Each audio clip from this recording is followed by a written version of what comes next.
Bismillahirrahmanirrahim. Assalamu alaikum. I am your history instructor Amna Nawaz and I welcome to all of you in your class. My dear students, आज हमने B-Lift 8.2b पढ़ना है. I hope all of you have done with your bridging activity. Very good. Let's move towards our learning outcome. Learning outcome जो है वो हमारा continuous है. हमने आज सिंध मदरसातुल इस्लाम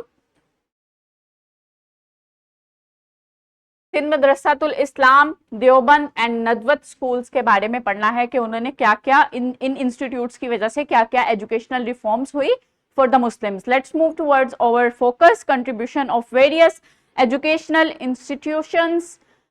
जो पहला जो इंस्टीट्यूट था ये इसकी बुनियाद हुई थी 1867 में. इसका नाम था दारुल उलूम देवबंद. इसकी जो रिफॉर्म्स थी, जो कंट्रीब्यूशन थी इस इंस्टीट्यूट की, वो क्या थी कि इस इंस्टीट्यूशन में ट्रेडिशनल इस्लामिक स्टडी करवाई गई, कुरान, हदीस और लॉ के बारे में पढ़ाया गया. और इस इंस्टीट्यूशन की मदद से मुसलमानों को एक प्लेटफॉर्म मिला जिसमें पॉलिटिकल इन्फ्लुएंस डाला गया. इसमें इन्फ्लुएंशियल स्कॉलर जो थे उन्होंने इंडियन मुस्लिम्स को पॉलिटिकली शेप अप किया.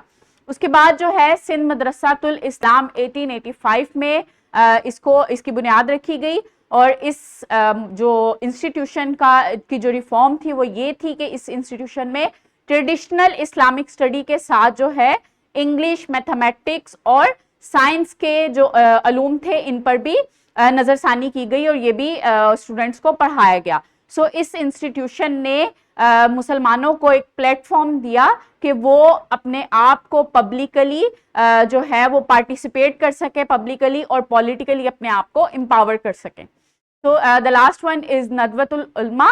ये 1894 में इसकी बुनियाद रखी गई और इसने इस इंस्टीट्यूशन में रिकंसाइल्ड की गई traditional learning with the modern knowledge.